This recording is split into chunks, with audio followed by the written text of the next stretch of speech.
In the School of Serpent Mysteries, there's a new article about human sexuality and menstrual cycle and how it influences the societal structure, but also our spiritual and artistic expression.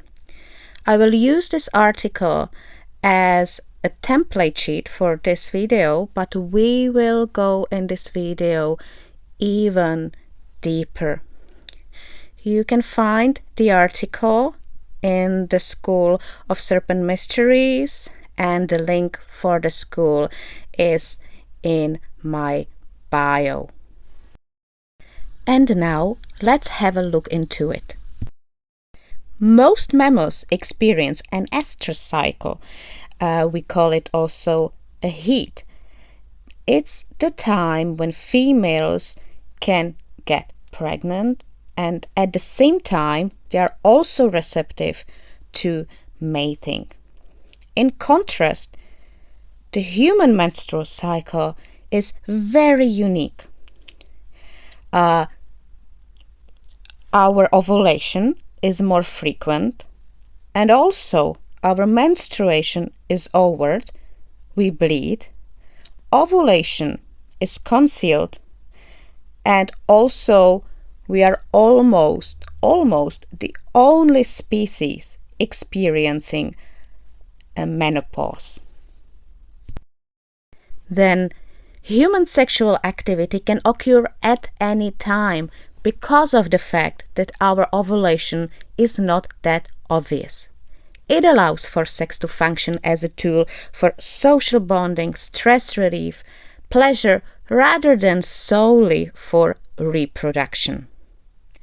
Sex is also a powerful tool to regulate our mood, because during sexual activity we release a mix of happy hormones, oxytocin, dopamine, and endorphins.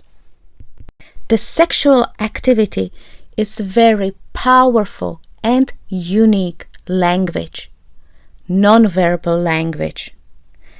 And when the conditions where the act is happening, when the conditions are healthy, safe, and consensual, it opens the door into the space where we can express our vulnerability, trust, but also shadows from our subconscious and authentic sides of self that we don't show otherwise in any other type of social interactions. It's a spiritual experience. And without our complicated sexuality and even more complicated mating rituals, half of our artistic expression would not exist. Literature, music, visual art. And now we are stepping into the topic of menopause. A menopause is actually a proof that women's value in contribution to the society doesn't lie only in reproduction, but also their skills and wisdom that they gained during their life, and after their hormonal transition, after the menopause. That's the purpose of women, to share their wisdom. And now I want to express my big thanks and admiration for my superhero, Jane Fonda, who is embodying the role of the wise woman with such grace and dedication. And we are so lucky to have her. And I can't not to mention that all these pseudo-traditional ideologies and systems are misleading people to make them believe that the only value of women is in their reproduction. Because if we look at it from the perspective of biology, this ridiculous idea would be more suitable to men. And by the way, this indoctrination is a tool how to domesticate humankind. Why I'm saying domesticate? Well, now follow me.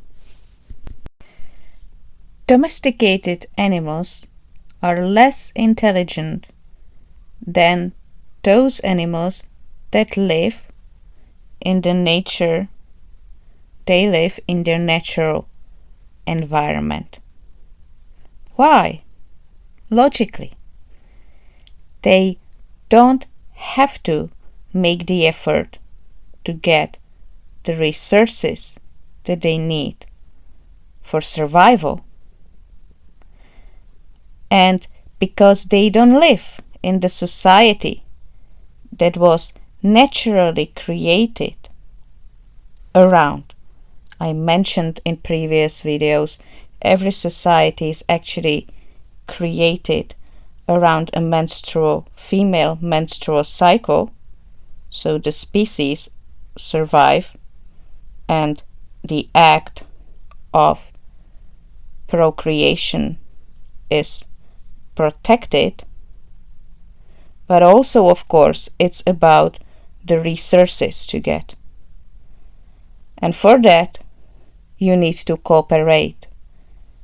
So the society has certain structure, and you have to have enough of emotional intelligence to know how to cooperate within this structure with one another.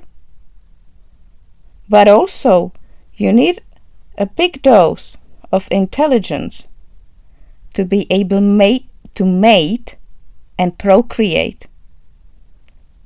Because mating rituals are always very complicated, and it's a huge investment. Domesticated animals usually don't choose their mating partner. In fact, most of the time, they are inseminated. What it reminds me? Certain ideologies and religions telling to people how they have to relate to one another, even telling them what they should do in the bed together. And the two people just follow a certain instructions and not their own emotional intelligence and communication skills, because they are just given roles that both of them have to fulfill because somebody else told them how they need to behave and how they need to relate to one another. And over the time, we even see how, even though we think how we are evolving and we are modern, but in fact we are the most rigid even when we look at the outside signs of how we are obsessed even with our clothing that has to be exactly defined which gender wears what, and we get disturbed by using or wearing different colors or shapes of clothes than we should. We are actually not really evolving, and we can see it even in the politics that is happening right now. We are actually getting more and more domesticated.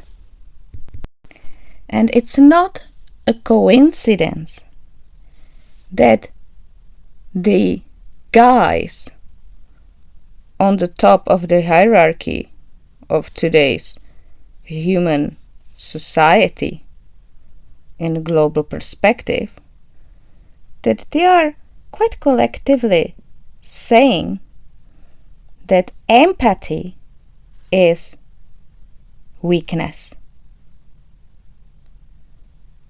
But the problem is, empathy is actually a very important component of intelligence.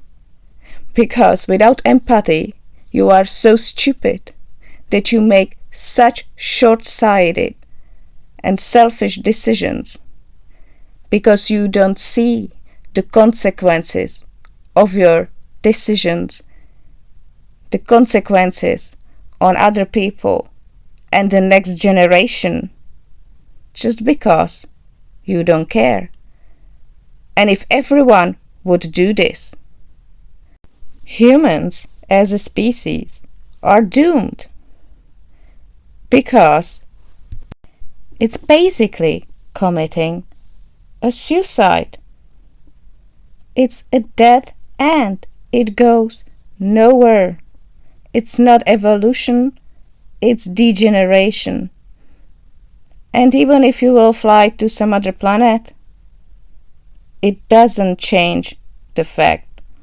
Actually, if they will fly out, maybe thank God, because then the life on planet Earth will be much better and they will just kill themselves somewhere else and we don't have to play part to it and being used so that they can kill themselves. And on the way, kill us with them. Anyway, this is the end of today's episode, but there will be the next episode and we will go even deeper, and trust me, it will be extremely, extremely interesting. Thank you for your attention. Namaste.